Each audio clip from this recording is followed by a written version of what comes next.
Bien, nous pourrons reprendre, et grâce à la question de monsieur qui pouvait créer une petite confusion, les deux Élisabeth sont très différentes dans cette première partie de l'exposé, puisqu'il s'agit d'une part d'Élisabeth baptisée dans la pièce de Shakespeare et dans la réalité historique en 1533, et qui deviendra la reine Élisabeth Ier, et d'autre part l'autre Élisabeth, qui n'a pas un rôle très important, mais qui est simplement un jeu d'écho, est la fille du roi qui règne au moment de la pièce, et qui est la fille du roi Jacques Ier qui a succédé à Élisabeth d'Angleterre. Et c'est ce qui permet, à Élisabeth Ier, c'est ce qui permet du coup à Shakespeare de mettre dans la bouche de Cranmer cette double prophétie annonçant le règne d'Élisabeth Ier et le règne de Jacques Ier comme un phénix renaissant de ses cendres, père d'une autre Élisabeth dont on attend évidemment la même contribution à la stabilité de la dynastie Tudor. Alors, si on entre dans la pièce, d'abord commençons avec Shakespeare. Une question intéressante est évidemment celle de All is True. Pourquoi la pièce avait ce titre dans la lettre de Sir Henry Wotton? Est-ce que c'était un premier titre de la pièce? Est-ce que c'était à l'intérieur sur des affiches? Elle était ainsi désignée. Ou est-ce que c'était en rapport avec certains des passages de la pièce? On en a vu un où la notion de vérité escande la prophétie de Cranmer. Il y a donc un prologue dans la pièce qui généralement n'est pas attribué à Shakespeare, mais qui commence ainsi. C'est comme un personnage qui s'appelle le prologue qui vient sur la scène. « Je ne viens plus vous faire rire. Là, ce sont des choses au fond graves et grandioses, belles, dignes et tristes, pleines de majesté et de malheur, de nobles scènes poussant aux pleurs que nous présentons maintenant. Ceux qui savent ce qu'est pitié pourront, s'ils le veulent, se lamenter. Le sujet le méritera. Ceux qui dépensent cette fois leurs sous dans l'espoir d'un récit digne de foi ont une chance d'y trouver aussi la vérité. Ceux qui viennent pour une ou deux grandes scènes et tiennent alors une pièce pour acceptable, s'ils sont sages, en auront pour leur shilling, je m'y engage, en 2 petites heures, sans prix. » Donc on voit qu'il y a 3 registres de réception de la pièce qui sont évoqués. Le spectacle, et ils seront satisfaits par cette série de processions que j'ai mentionnées. Ceux qui viennent pour la vérité du théâtre, et ceux qui viennent pour l'émotion que peut susciter le malheur et donc d'exercer la pitié. Ce triple registre, on le retrouve évidemment dans la construction de la pièce. Je laisse de côté le premier que j'ai évoqué, c'est-à-dire ici la question du spectacle dans la pièce, qui est une série de 3 processions dans la pièce, mais pas seulement comme les seuls spectacles. Il y a aussi le masque que j'évoquais, c'est-à-dire une réception chez le cardinal Wolsey, qui est le conseiller du roi. Et puis, d'autre part, il y a au moment juste avant sa mort, Catherine, la reine d'Aragon, a une vision angélique et qui, là encore, donne lieu à un spectacle dans le spectacle, ce que l'on appelait dans l'Angleterre des 16e et 17e dumb show, c'est-à-dire une représentation muette d'une action. Donc, pour ceux qui aiment le spectacle, ils en auront pour leur argent. Et comme vous le voyez, avec cette mention qui nous avait intéressé l'an dernier, en 2 heures. Donc la durée acceptable d'un spectacle, d'une pièce, est 2 heures, ce qui fait qu'on peut ouvrir une discussion sur des textes publiés qui sont souvent plus longs, si on les disait, que les 2 heures qui sont assignées au spectacle. Et d'ailleurs, 2 heures, c'est aussi la durée de ce séminaire. Donc là, pour ceux qui ont le cœur sensible et qui sont aptes à la pitié, qu'est-ce qui va les toucher? C'est un premier traitement du temps, c'est-à-dire, comme le dit le prologue, voyez comment le malheur ou leur puissance se précipite, c'est-à-dire cette alternance entre des gloires et des chutes. Et ce modèle est répété 3 fois, puisqu'il vaut bien sûr pour Catherine d'Aragon, que j'ai évoqué. Reine est ensuite divorcée contre son gré.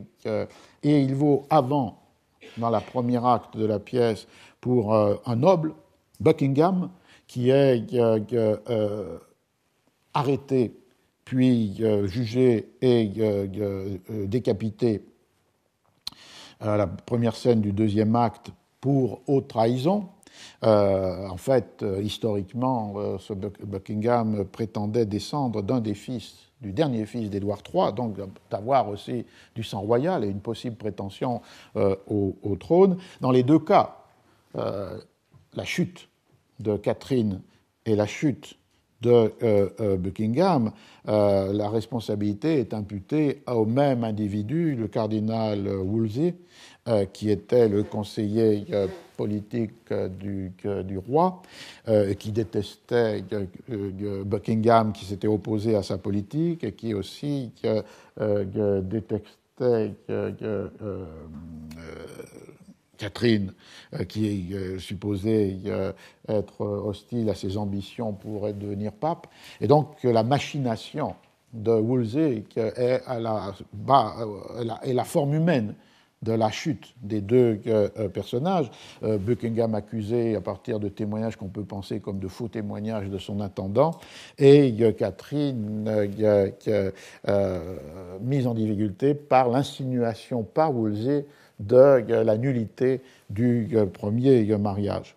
Mais ce modèle de gloire et de chute se répète pour lui-même, comme on le voit dans la deuxième scène du troisième acte, où il est victime de lui-même en remettant un paquet de papiers, de lettres au roi. Il a oublié d'en extraire deux documents qui l'accablent. L'un qui est la liste, ce schedule, de ses biens et de ses dépenses considérables pour acheter des voix ou des soutiens pour devenir pape, et donc un premier ministre plus riche que le roi lui-même. Et d'autre part, il avait écrit une lettre au pape parce que, tout en ayant insinué que le premier mariage du roi pouvait être illégitime, il était devenu hostile à son annulation éventuelle par le pape, par hostilité à Anne Boleyn, qui représentait évidemment le parti luthérien protestant, la secte réformée. Et donc il avait écrit au pape pour faire retarder ou faire disparaître la demande d'annulation du mariage. Et ces deux papiers, par inadvertance, là ici Shakespeare utilise une histoire mais qui était racontée pour quelqu'un d'autre qui avait été victime de sa négligence et qui avait donné des papiers compromettants à celui qui n'aurait pas dû les lire, crée la chute de Wolsey. Et on voit qu'on est là dans un modèle répétitif qui est ce modèle du temps de la fortune. Le temps qui est marqué à la fois par l'accès aux plus hautes fonctions, reine, grand aristocrate, premier conseiller du roi, et qui est suivi par une chute. Et la répétition de cette sorte de régime d'historicité, qui est une sorte d'inexorable cycle qui s'impose aux êtres, entraîne dans la pièce à la fois toute une série de métaphores et qui jouent en général sur l'opposition entre le soleil de la gloire et l'ombre de la chute. Et c'est le cas de Buckingham, c'est le cas de Wolsey lorsqu'ils sont confrontés à leur propre perte. Et d'autre part, c'est la possibilité d'introduire à l'intérieur de la pièce ce qui a comme écho ou correspondant, c'est ce qu'on appelle la littérature de l'échafaud, les dernières paroles des condamnés à mort, et qui sont à la fois des reconnaissances de leurs fautes, les demandes de pardon et une leçon morale. Et ce genre, qui a des formes extrêmement populaires dans les littératures de colportage, par exemple, se trouve ici mis sur le théâtre dramatiquement. Dans le cas de Buckingham, cette logique du pardon et de l'avertissement. Et celle-ci, il pardonne Sir Thomas Lovell, qui était le gardien de la prison du Temple, où il avait été emprisonné. Sir Thomas Lovell, je vous pardonne pleinement, aussi pleinement que je voudrais être pardonné. C'est donc un pardon que l'on donne et un pardon que l'on espère recevoir. Je pardonne à tous, quel que soit le nombre des offenses que j'ai subies, je fais la paix. Aucune noirceur n'entachera ma tombe. Transmettez mon souvenir à sa grâce, c'est-à-dire au roi. Et s'il parle de Buckingham, dites-lui, s'il vous plaît, l'avoir vu en route vers le ciel. Mes serments et mes prières sont toujours pour le roi, et, jusqu'à ce que mon âme me quitte, appelleront sur lui les bénédictions. Puisse-t-il vivre plus d'années que j'ai le temps d'en compter, qu'il règne à jamais, aimant et bien-aimé, et quand la vieillesse l'amènera à sa fin, puisse la bonté et lui emplir le même tombeau. Donc la demande de pardon, l'octroi du pardon, la paix avec soi-même, et ici la leçon qu'il donne avant de mourir est une leçon qu'il dirige à son secrétaire, et qui porte sur le fait que s'il a été trahi par un intendant, c'est parce que l'excès de libéralité rend impossible la réciprocité et ne peut qu'entraîner la détestation. Dans le cas de Wolsey, c'est aussi un accès à une sorte de paix de l'âme, de renoncement à ce qu'il a perdu, c'est-à-dire l'ambition, et c'est là l'avertissement qu'il donne à son secrétaire Cromwell, pas le Cromwell de la Révolution, un autre Cromwell, Thomas Cromwell, qui va devenir ensuite secrétaire, puis ensuite premier conseiller du roi.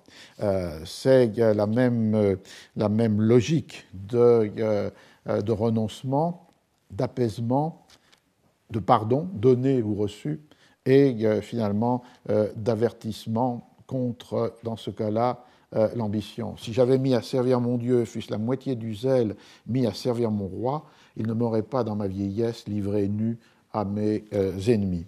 Et dans le cas de Catherine, le pardon est un peu plus complexe dans la mesure où elle apprend que, juste avant sa propre mort, la mort de son ennemi, Wolsey, qui a été, comme les biens ont été confisqués, il est emprisonné et il meurt après, au moins dans la pièce, lorsqu'il était dans une abbaye où il avait essayé de se réfugier à Leicester.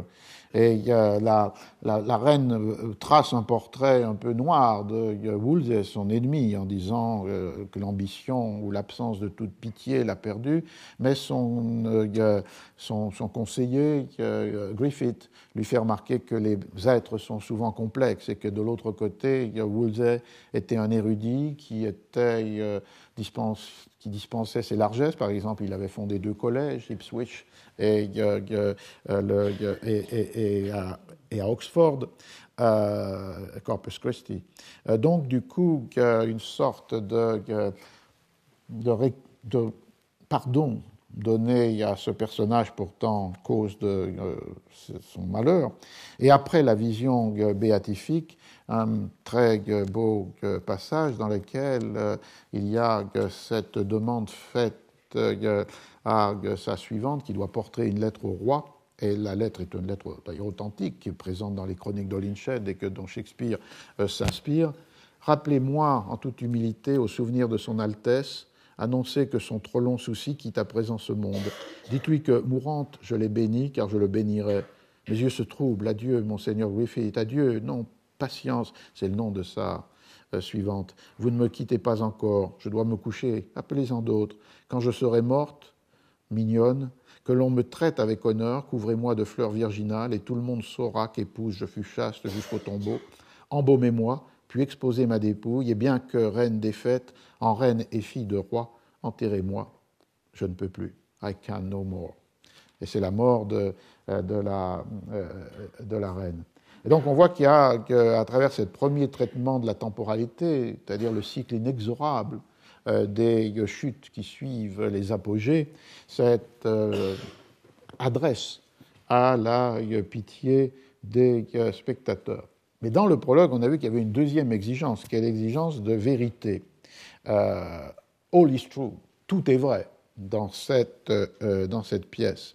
Et donc on a là, à la fois, comme dans une tension, une revendication d'authenticité des histoires, et qui peuvent être légitimées, cette revendication, par le fait que les pièces mettent sur le théâtre ce qui est le contenu des chroniques, dans ce cas-là, essentiellement celle de Holinshed, la deuxième édition de 1587, mais que de l'autre côté, on a un travail qui est fondé sur une vérité poétique ou dramatique, et non pas sur une vérité historique ou chronologique. C'est ce que j'avais essayé de montrer dès le premier cours, avec cette allusion plus brève à la révolte de Jacquet dans le second Henri VI de Shakespeare, où il utilise des éléments d'une révolte antérieure, 1381, pour mettre sur la scène la révolte de 1450, et dans les deux cas, de toute façon, en les réécrivant avec cette dimension qui nous avait intéressé, qui était la dimension d'une révolte radicalement hostile à l'écrit, quelles qu'en soient les formes, quels qu'en soient les supports, quels qu'en soient les agents. Dans le cas d'Henri VIII, c'est très subtil, mais il y a toute une série de jeux avec la chronologie qui vont dans des sens différents. Par exemple, l'exécution de Buckingham a eu lieu en 1521, tout de suite, et c'est le début de la pièce de Shakespeare, après ce moment fastueux qui a été la rencontre du drap d'or entre Henri VIII et François Ier. Donc Buckingham est accusé et exécuté en 1521, et dans la pièce, son exécution est postérieure aux premières rumeurs sur la demande d'annulation du mariage par le roi, alors que celles-ci n'ont commencé réellement qu'en 1527. D'autre part, Catherine, qui est la reine, va mourir en 1536. Ici, elle meurt avant le baptême d'Élisabeth, qui a lieu en 1533, et elle meurt en même temps que Wolsey, qui a lieu aussi en 1533. Il y a l'annonce de la mort de Wolsey qui a lieu en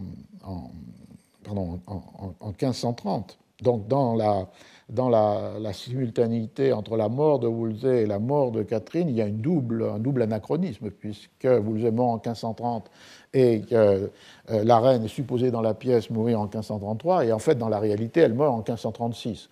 Donc il y a une sorte de jeu permanent avec le temps, et qui trouve un point culminant dans le dernier acte, qui est un acte, lui, très détaché de la première intrigue, c'est-à-dire la répudiation de la reine, le mariage avec Anne Boleyn, le couronnement d'Anne Boleyn, et, in fine, le baptême d'Élisabeth, et qui est un complot qui avait été ourdi contre Cranmer, l'archevêque de Canterbury, qui était devenu un des conseillers les plus proches du roi, par tous ceux qui, à la cour, avaient des méfiances par rapport à son zèle réformé extrême.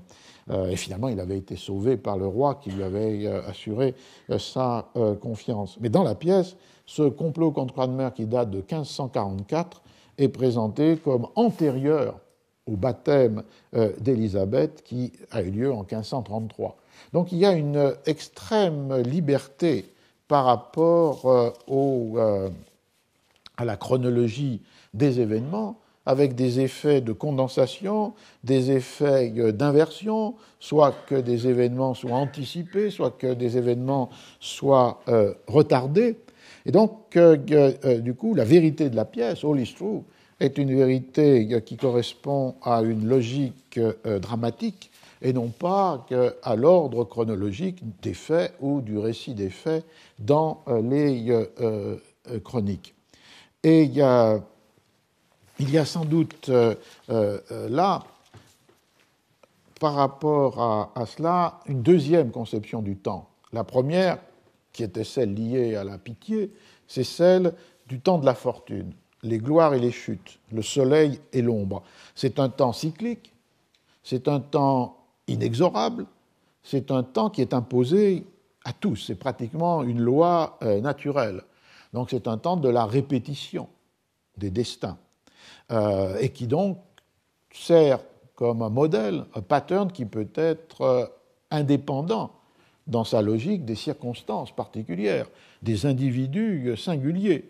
Cela devient une sorte de modèle de compréhension historique, et c'est pourquoi 3 fois dans la pièce, Shakespeare le réutilise avec les mêmes registres de métaphores et avec les mêmes expressions discursives.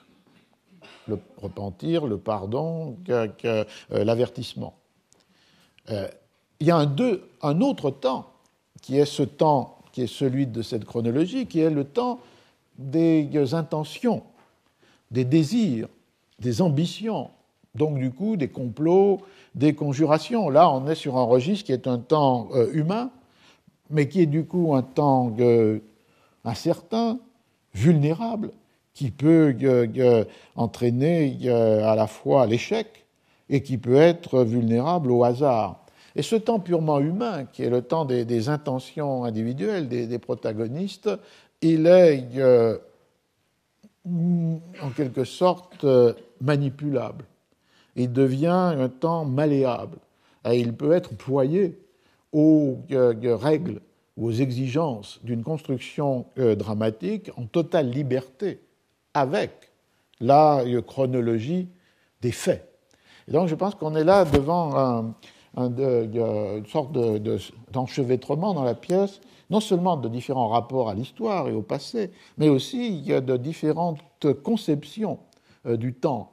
Le temps cyclique de la fortune doit être respecté dans sa structure, et le temps malléable, incertain, humain des intentions achevées ou blessées est un temps qui relève d'une logique différente. C'est un temps qui n'a rien d'inexorable. Il peut être manipulé, réarrangé par le dramaturge. Et on pourrait dire d'ailleurs qu'il y aurait un troisième temps dans la pièce, et qui est le temps de Dieu, le temps de la providence. C'est-à-dire ici, le temps d'une volonté divine mystérieuse, indéchiffrable. C'est un temps du mystère, des élections. Et ce temps-là n'est déchiffrable que par des moments exceptionnels, et qui, en général, sont des moments où on est à distance à la fois du cycle de la fortune et des intentions et des consciences des individus. C'est le surgissement de ce temps divin, de ce temps de la providence, dans le rêve, dans la vision, dans une sorte de moment foudroyant de prémonition, et du coup aussi dans la prophétie, du moins celles qui sont authentiques. Et c'est en quelque sorte cette volonté divine, elle n'est déchiffrable que dans un après, enfin dans un avant qui s'est inscrit dans le moment contemporain, ou bien dans un avant qui est annoncé par le moment contemporain. C'est un temps finalement interdit au commun des mortels, mais qui suppose du coup une sorte d'abandon à la volonté divine, et qui n'est aperçu que par les personnages de théâtre ou d'histoire, que dans des moments exceptionnels qui suspendent et la rationalité pauvre des intentions et le rythme inexorable de la fortune. C'est donc un temps qui est d'intrusion d'une volonté extérieure et qui est finalement insaisissable, incontrôlable, en particulier par les puissants, mais que l'écriture poétique ou dramatique peut capter en captant ces moments de césure à l'intérieur de l'inexorabilité des cycles ou dans le flux pitoyable des intentions et des décisions humaines. Et je pense que la puissance de cette pièce, mais aussi peut-être des autres histoires de Shakespeare, tient à ce jeu sur ces trois registres de temporalité qui sont confrontés, entrecroisés, emmêlés dans la pièce. Une allusion du prologue, et j'en termine avec cela pour le Henri VIII, une allusion du prologue, c'était celle « Vous venez plus maintenant ici pour les choses qui vont vous faire rire. Là, ce sont des choses au fond graves, au grandiose. » Et puis, le prologue continue. « Seuls ceux qui passent entendre une pièce drôlatique et salace, a merry bawdy play, s'entrechoquer des boucliers, voir un bouffon en robe longue à ruban jaune seront déçus. Car, gentils spectateurs, soyez-en sûrs, mêlés à notre vérité pure, fou et bataille serait trahir notre cervelle et l'intention de nous en tenir ici à la vérité en tout. Et en plus, cela vous ferait tous dormir debout, donc par bonté, vous contient en cette ville pour le meilleur public et le plus agile, soyez sérieux comme nous le souhaitons. » C'est intéressant parce que plusieurs fois, il est mentionné que le public, ce qui a été traduit par gentil spectateur, c'est les gentle hearers, les gens qui écoutent, les gens qui sont sensibles au texte et qui vont comprendre à la fois le lamentable de ces existences broyées par la fortune et d'autre part, qui vont partager cette émotion et cette pitié. Et c'était l'opposition avec ceux qui viennent pour le spectacle. To see only a show or two. Et cette tension entre ceux qui viennent pour voir le spectacle et ceux qui viennent pour entendre le texte est une tension fondamentale dans l'écriture dramatique des XVIe et XVIIe siècles, et puis qui est d'ailleurs mobilisée au service de la justification de l'édition des pièces, puisque les hearers souvent pouvaient être dérangés, les conditions de la représentation pouvaient rendre le texte plus difficile à saisir dans ses leçons ou ses beautés. Et donc, du coup, la publication devient le véritable auditory, comme dit une des préfaces, je crois, de Thomas Heywood. Mais hearer et lecteur sont ceux qui s'attachent au théâtre comme texte, alors que les viewers ou les spectators sont ceux qui s'attachent au théâtre comme performance et qui, dans Henri VIII, sont aussi satisfaits par ce faste pompeux ou ces pompes fastueuses qui leur sont données à voir. Mais l'allusion à ces merry bawdy play est une allusion plus précise dans la mesure où le Henri VIII de Shakespeare et Fletcher n'est pas la première pièce qui se soit vouée à cette histoire. Et là, on peut faire une histoire, mais je vais passer rapidement, sur les pièces précédentes, connues ou non, par Shakespeare. On voit que dès le début du siècle, en 1601, dans le journal de Henslow, cet entrepreneur de théâtre que j'évoquais, il paye toute une série d'auteurs pour deux pièces, l'une qui s'appelle The Rising of Cardinal Wolsey, c'est-à-dire ici les pièces qui montreraient l'ambition de Wolsey. Et c'est une pièce payée à Shettle, Munday, Drayton, Smith. Et puis aussi, c'est une pièce payée en novembre 1601. Et préalablement, ce qui aurait été sans doute la seconde partie, mais en fait écrite avant, The Life of Cardinal Wolsey, est une pièce payée à Shettle et Rowley. Donc le thème est présent, ce thème ici perçu à travers la grandeur et la chute de ce conseiller du roi.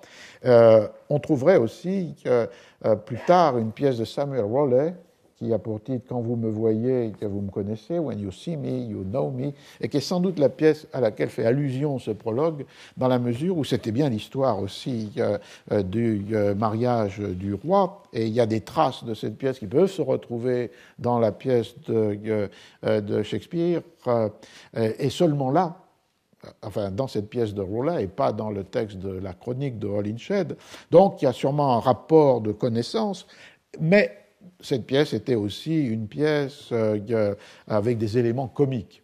Et donc, lorsqu'il est mentionné Mary Bowdy Play, ça peut être une catégorie générique, mais ça peut être aussi une allusion plus précise à cette pièce de Samuel Rowley, qui d'ailleurs avait été aussi réédité en 1613. Donc on a tout un contexte de cette pièce, et ce qui me paraît le plus important, c'est cette appropriation, non pas seulement de l'histoire, comme j'ai dit pour commencer, mais cette appropriation et cet usage poétique, dramatique, de différentes temporalités. Celle des Sikhs serait un peu comme les régimes d'historicité évoqués par François Hartog, c'est-à-dire un modèle de compréhension du passé. L'histoire, la temporalité qui est celle des individus, de leurs intentions, de leurs rêves, de leurs ambitions, est cette temporalité proprement humaine et qui est à la fois vulnérable et malléable. Et puis, il y a cette temporalité qui englobe les deux premières et qui est la temporalité des volontés indéchiffrables de la toute-puissance divine, c'est la temporalité du mystère, et qui est celle qui peut fonder dans l'existence ou dans une pièce de théâtre ces moments de déchirure du tissu ordinaire du cours des choses, et qui sont ces moments où ce qui va advenir est annoncé, ou bien que ce qui est expliqué. Et ce sont ces moments qui pourraient être ceux du rêve, de la vision et de la prophétie. Alors pour terminer, portons-nous sur le traitement de la même histoire par Calderon, qui lui ne s'appuie pas sur la chronique de Holinshed, mais sur cette pièce, sur cet livre d'histoire du jésuite Ribadeneira, publié en 1588.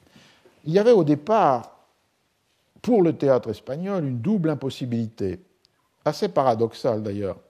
La première, c'est qu'il est impossible de citer des discours hérétiques, même si c'est pour les condamner.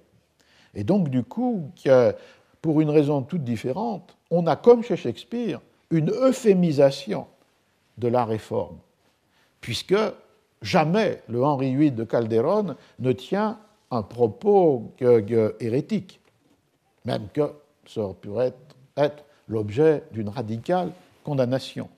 Mais c'est la prise de conscience, effectivement, des limites de la censure, lorsque la censure cite pour les condamnés les propos hérétiques. Et donc, du coup, il y a un premier obstacle qui explique, entre autres, pas seulement, mais pourquoi la pièce de Calderon déplace l'essentiel de son intrigue sur une intrigue amoureuse, inventant un personnage qui est l'ambassadeur de France et qui s'appelle Carlos ou Charles, qui, depuis qu'il a rencontré Anne Boleyn lorsqu'elle était en France avec son père, qui avait été ambassadeur à Paris, en est éperdument amoureux, et c'est un amour partagé. Anne Boleyn aime Carlos, cet ambassadeur de France, et d'une certaine manière l'a abandonné lorsque l'ambition de devenir reine l'a saisi, mais lui a gardé son amour, ce qui est un ressort dramatique dans la pièce, puisque une scène, alors qu'elle est déjà l'épouse de Henri VIII, une scène entre eux deux dans laquelle elle laisse entendre que ce mariage est un mariage d'ambition et qu'elle garde sa passion ou son amour pour lui, est surpris par le roi et va être donné comme la raison de la répudiation d'Anne Boleyn. Les deux amants sont arrêtés et elle est exécutée. Il y a donc une contamination de cette comédia historique par ce que l'on appelle à l'époque aussi les comédias de cap et d'épée, et qui sont l'autre répertoire de Calderón de la Barca dans les années 1620. La contamination de genre, mais aussi le fait que cette histoire d'amour vient occuper un espace qui ne peut pas être occupé par le traitement de front du schisme d'Angleterre, c'est-à-dire de donner à entendre des discours hérétiques. La deuxième limite, c'est la difficulté d'attribuer au roi, même si c'est le roi d'Angleterre, des actions ou des pulsions qui seraient trop immédiatement charnelles, ou des inconduites trop immédiatement liées à cette passion dévorante du roi pour Anne Boleyn.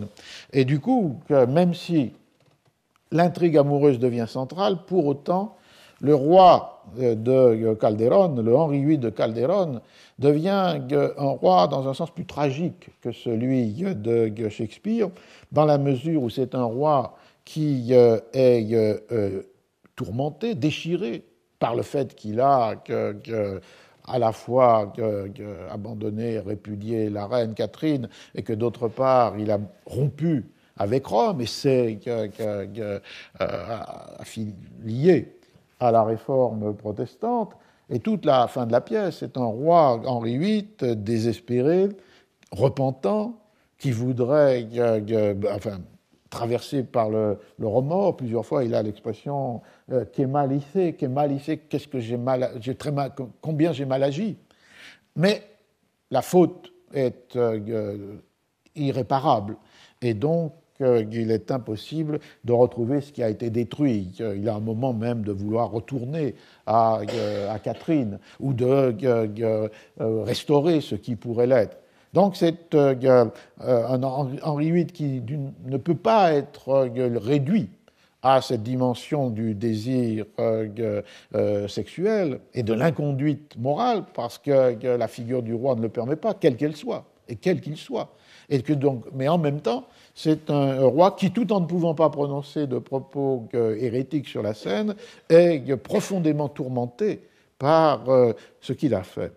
Alors, on peut prendre pour illustrer cette double contrainte sur l'écriture de Calderón, d'abord le début de la pièce qui commence par un rêve, qui est un rêve du roi surpris par Wolsey, et qui est un rêve dans lequel lui apparaît, avant même qu'il l'ait jamais rencontré, Anne Boleyn, et elle lui apparaît comme la femme qui l'oblige à effacer ce qu'il est en train d'écrire. Et ce qu'il est en train d'écrire dans ce rêve, c'est un texte qu'il a déjà écrit, qui est un texte de 1521, et qui était la défense des 7 sacrements contre Martin Luther, et en particulier le sacrement de mariage, contre un texte de Luther qui, comme vous le savez, rejetait les sacrements, et qui est le texte de 1520, la captivité de Babylone. Dans ce moment-là, le roi, encore jeune Henri VIII, apparaît comme à la fois le roi humaniste, le roi chrétien et le pape Léon X pour ce livre, sans doute écrit en collaboration ou en grande partie par Thomas More, l'a nommé défenseur de la foi. Et comme on l'a vu, c'est une révérence totalement absente de ce Henri VIII orthodoxe catholique récusant la réforme dans la pièce, évidemment, de Shakespeare. Le rêve commence ainsi, enfin il ne commence pas, mais il le décrit ainsi à Wolsey. Écoute, ici commence la plus épouvantable horreur, le prodige le plus fort qui, entre les ombres du sommeil, vint donner corps à mes idées. Donc j'étais là, j'écrivais sur le sacrement de mariage, le destin, vois-tu, lorsque ma tête se fit lourde, mon esprit tomba dans un sommeil à la force duquel j'avais tout juste eu le temps de céder, et je vis entrer par la porte une femme. Ici, mon âme tremble au-dessus de moi, ma barbe et mes cheveux se hérissent, mon sang se glace, mon cœur bat, ma voix défaille, ma langue devient muette. La femme s'approche de moi. Dans mon trouble, je la regardais, l'observais, je ne pouvais plus écrire. Puis, tout ce que ma main droite écrivait et traçait, ma main gauche l'effaçait à mesure.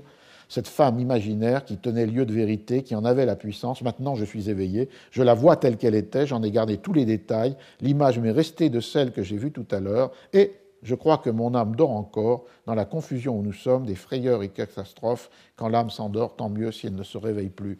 Donc l'apparition d'Anne Boleyn dans le rêve est celle qui va faire effacer ce qu'il a légitimement écrit, c'est-à-dire une récusation de la réforme.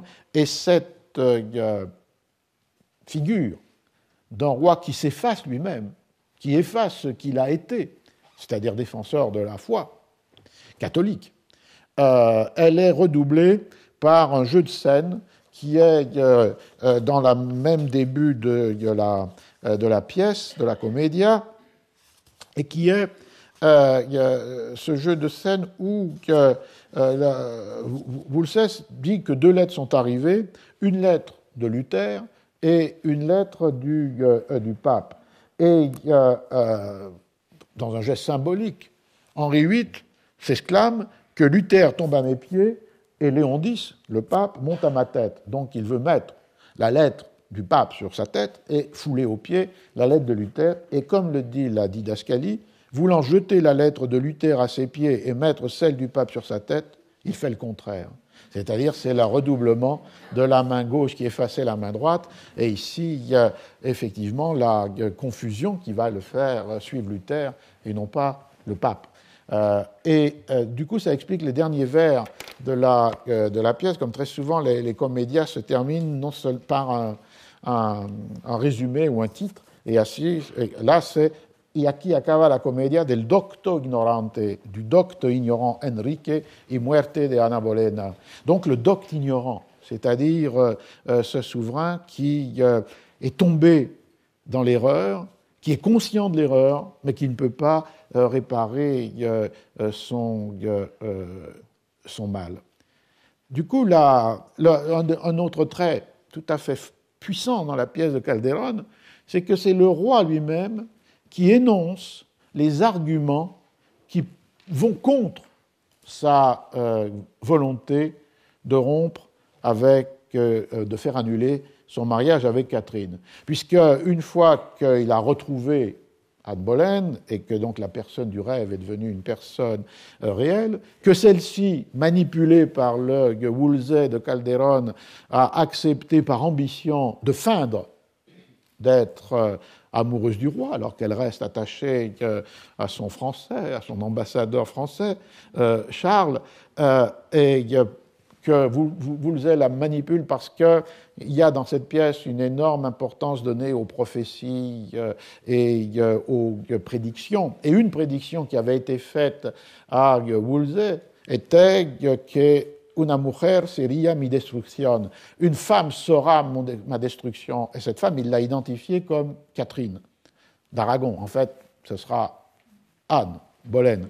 Mais donc, du coup, il manipule Anne Boleyn contre Catherine d'Aragon et il y a toute cette intrigue où elle feint d'être amoureuse du roi pour devenir reine. Mais du coup, dans cette volonté du roi de faire annuler son mariage, il y a une scène assez parallèle à celle dans la pièce de Shakespeare lorsqu'il a convoqué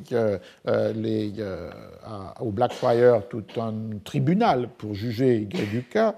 Ici, le roi, avant même d'avoir réuni ce consistorio, comme dit la pièce, va énoncer les raisons qui font qu'il sait pertinemment qu'il a tort et que la loi naturelle, comme la loi chrétienne, reconnaissent la légitimité de l'union avec Catherine, c'est-à-dire de l'union avec la femme de son frère.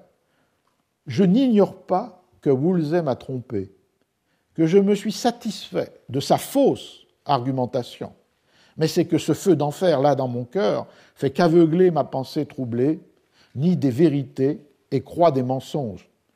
Je sais que rien n'empêche, le cas est clair, le mariage entre un frère et la femme de son frère. D'ailleurs, pour répondre au même doute, Judas, le grand patriarche, dit qu'il avait marié son fils avec Tamar, la veuve d'Er, qui était son autre fils. C'est aussi son cadet, le tout fondé sur la loi naturelle et sur l'écriture, puisqu'il était obligé que la femme, après la mort de son époux, et d'autant plus quand elle était sans enfant, fût mariée au frère de celui-ci. Donc, puisque mon union n'allait pas contre le droit écrit et naturel, pour le bien commun, le pape peut, j'en fais confession, telle est la vérité, je n'en doute pas, par la loi ecclésiastique et humaine, l'autoriser. C'est la vérité, c'est une chose claire. Et s'il refuse mon argumentation, le pape est vice-dieu, vice-Dios. Il peut tout faire, mais malgré ma confession, mon raisonnement tombe par manque de bon sens.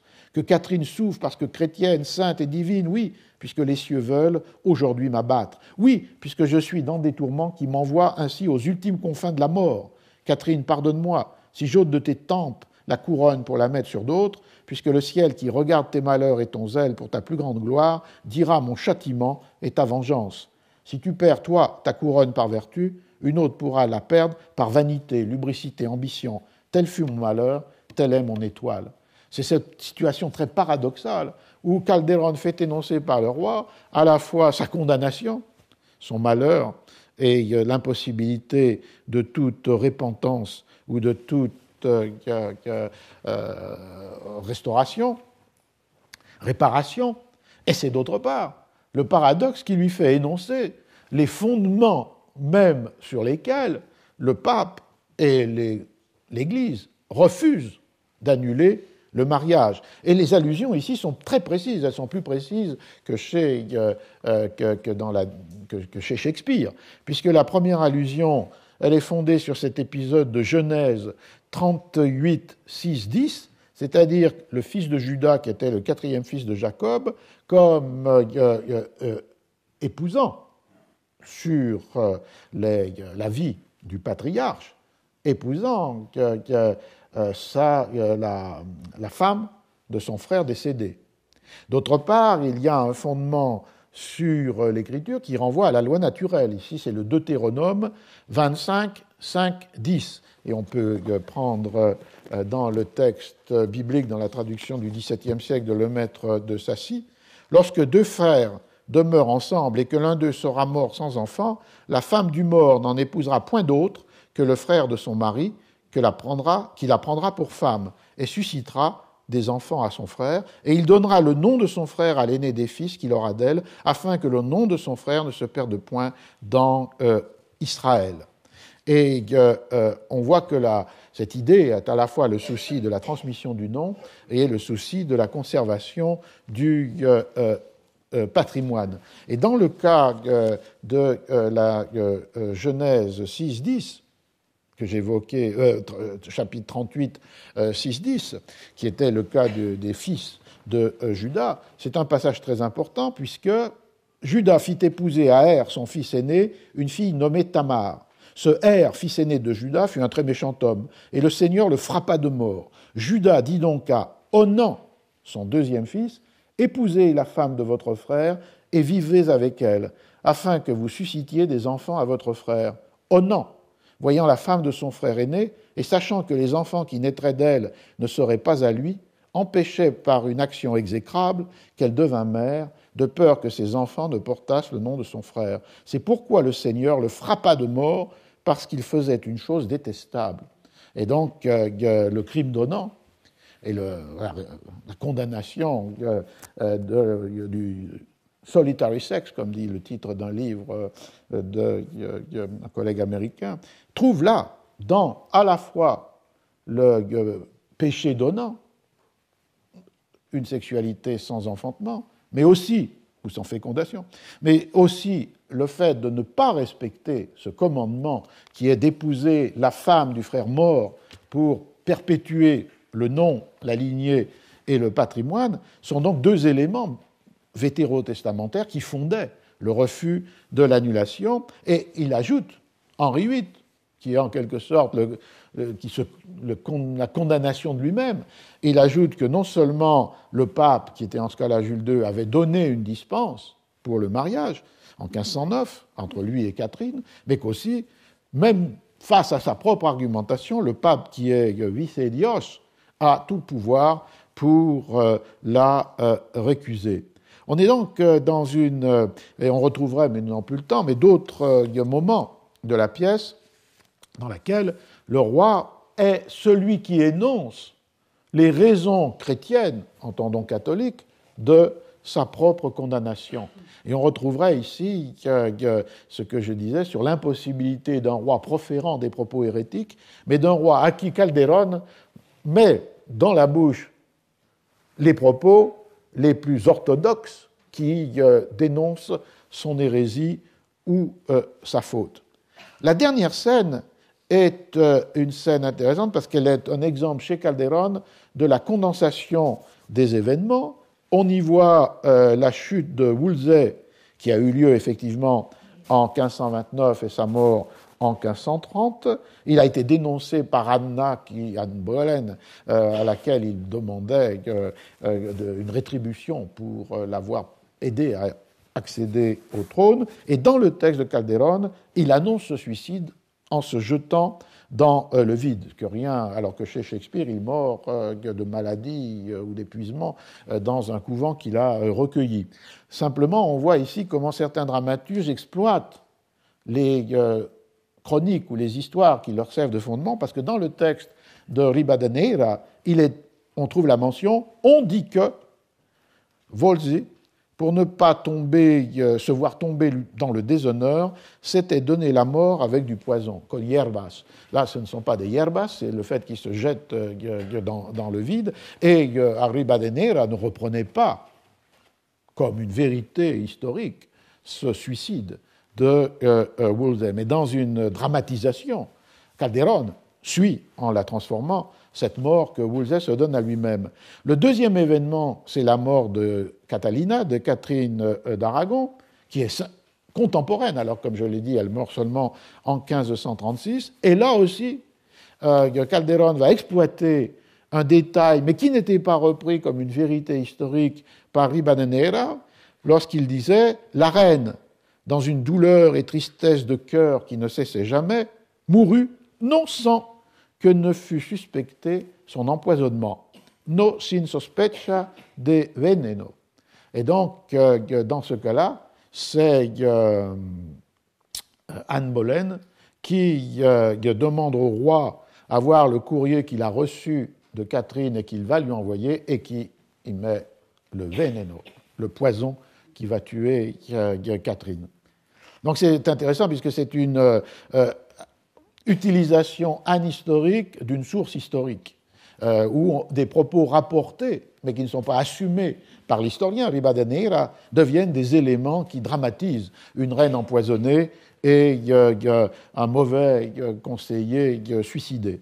Le troisième élément qui est mis en contemporanéité, c'est la chute d'Anne Boleyn elle-même, qui, alors qu'elle est arrêtée en 1536, là, quelques mois après la mort de Catherine, mais sans rapport d'un fait avec l'autre, et là où elle est condamnée par le roi pour adultère, inceste et haute trahison, et elle est décapitée le 19 mai 1536. Et là, dans la pièce de Calderón, c'est un événement qui vient synchroniquement avec les deux premiers, puisque le roi qui a entendu une conversation, le roi caché, qui entend une conversation entre Charles et Anne, qui trouve une lettre de Anne Boleyn disant son amour pour l'ambassadeur français, l'a fait arrêter et l'a fait condamner. Et le quatrième, et je termine avec ça, fait qui est mis en synchronie, c'est le couronnement de Marie, la fille de Catherine, qui était née en 1516, alors qui, lui,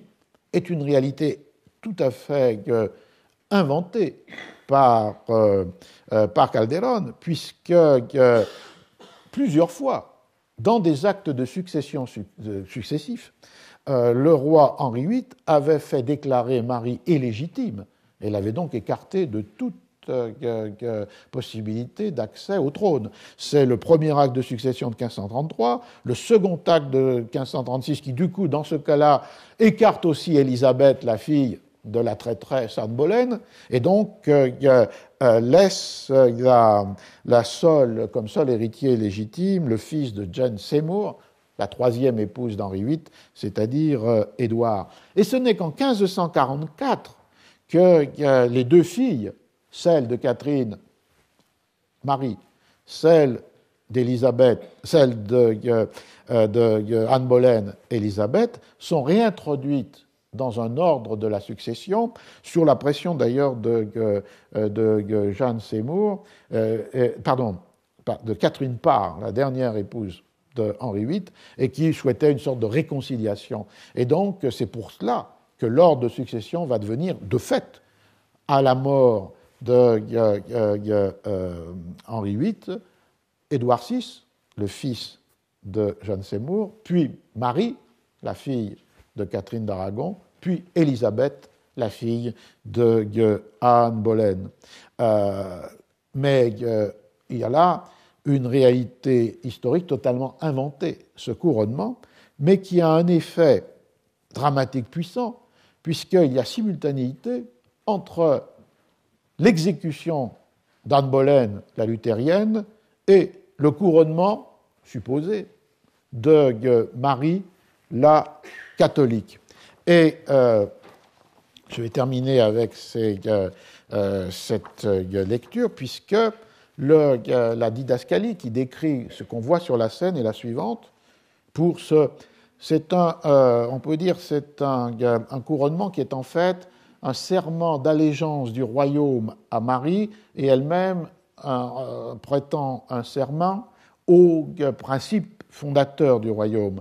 On entend les clairons, et autant de gens que possible entrent pour le serment.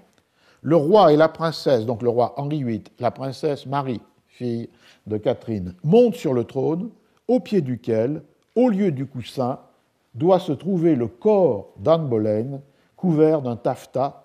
On la découvre une fois qu'ils sont assis. C'est donc l'inversion de la scène où le malheureux Henri VIII portait sur sa tête la lettre de Luther et foulait aux pieds la lettre du pape, puisqu'ici, sur le sommet du trône, il y a Marie, la catholique, et qu'à ses pieds, il y a Anne Boleyn, la luthérienne. Donc on a ici un effet puissant d'inversion d'une inversion, et qui clôt en quelque sorte avec la pièce la figure inverse de ce qui l'ouvrait. Et d'autre part, on a ce que dit le capitaine, et qui est une sorte de bouleversement, de réécriture de l'histoire. Henri, roi très chrétien, chez qui la couronne anglaise, alors qu'elle est si grande, se montre petite pour ses mérites, dans le but de satisfaire le peuple, monstre qui pense que la reine Catherine n'était pas reine légitime, donc du coup, Henri VIII pense que la reine était légitime, mais il était trop tard pour le reconnaître, et c'est le peuple, la populace monstrueuse, qui continue en cette fausse pensée. Aujourd'hui, à Marie, sa fille, infante et Notre-Dame, son unique héritière, veut prêter serment d'allégeance, obéissant la noblesse d'Angleterre et les chevaliers rassemblés à Londres pour y accomplir ce geste héroïque, et la désigne pour être leur roi, leur chef universel, dans les deux droits, et prononce serment d'allégeance. C'est donc là une vision extravagante du point de vue chronologique, mais tout à fait puissante du point de vue d'une pièce catholique et espagnole sur le schisme d'Angleterre, dans laquelle Marie devient l'unique héritière, alors qu'à l'époque supposée des faits, elle est complètement déshéritée et illégitime, et que, d'autre part, ce qui est à l'œuvre, c'est la restauration catholique du royaume, puisqu'elle prête ce serment, mais avec une sorte pour recevoir le serment du royaume et des grands, mais avec une restriction mentale qui fait que est annoncé ainsi ce que sera la politique de Marie Tudor, Bloody Mary, Marie la sanglante, c'est-à-dire une politique catholique qui va multiplier évidemment les arrestations et les exécutions des protestants. Et donc, du coup, va faire la matière d'une des sources de Shakespeare, qui est le Book of Martyrs de Fox, publié en 1563. Et dans la pièce de Calderon, la fin est la suivante. Ce que déclare Marie, ce qui importe, c'est que nous obéissions humblement à l'Église. Et moi, prostrée à terre, obéissante, je renonce à toute promesse humaine que l'on me fera s'il doit m'en coûter de nier la vraie foi. Alors le roi lui dit, personne ici ne nie la loi. Certains de ses commandements, oui, il cherche un accommodement avec ce qu'il a fait.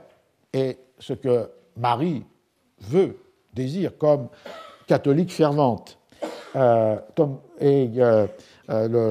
Thomas Boleyn lui déclare, qui est survécu à la mort de sa fille, que votre majesté modère la pensée de son Altesse, dit-il au roi, où le royaume ne peut jurer. Il fera bien et saura que... Alors Marie dit, il fera bien de ne pas jurer et saura que celui qui me prête serment, pour manquer ensuite à mes lois, si je ne le brûle pas vif, c'est pour qu'il fasse repentance.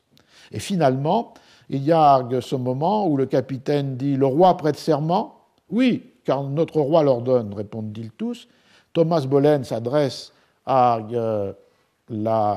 Marie dans les conditions spécifiées, c'est-à-dire ce respect finalement de ce que la réforme a établi, et elle répond « Je les accepte, mais en aparté, sine eias, sans elle ». Et donc du coup, on termine sur un paradoxe, évidemment pour un public qui, en 1627, sait que cette restauration par Marie du catholicisme en Angleterre n'aura été qu'éphémère, puisqu'elle vient sur le trône en 1553 et elle meurt en 1558. Il y a donc, à la fin de cette pièce, ce paradoxe entre, d'un côté, la réparation de l'ignorance du roi docte, mais égaré par sa passion, qui est Henri VIII, et qui trouve dans sa fille, devenue unique héritière et restauratrice du catholicisme, ce qui pour lui était impossible à réparer et restaurer, à travers même son remords ou son repentir. Et de fait, comme je le disais, la politique catholique de Marie Tudor, à partir de 1553, va effacer ce que Henri VIII avait fait, et donc du coup restaurer ce qu'il avait, lui, effacé. Le mariage d'Henri et de Catherine est légitimé rétroactivement. Elle-même va épouser Philippe II d'Espagne et va persécuter violemment les protestants. Et donc, du coup, par exemple, Thomas Cromwell va être une des victimes de Marie Tudor, et vont être restaurés brièvement en Angleterre ce qui avait été effacé par la Réforme, les dévotions catholiques, les images dans les églises, les autels, les monastères et les chantries, c'est-à-dire les petits oratoires. Donc on a une politique, effectivement, qui correspond à cet désir, cette volonté, cette exaltation catholique que Calderon attribue dans la pièce à Marie, dans des conditions historiques qu'il invente complètement. Mais en même temps, comme je le disais, le public espagnol de 1627 sait que la restauration n'aura été qu'éphémère.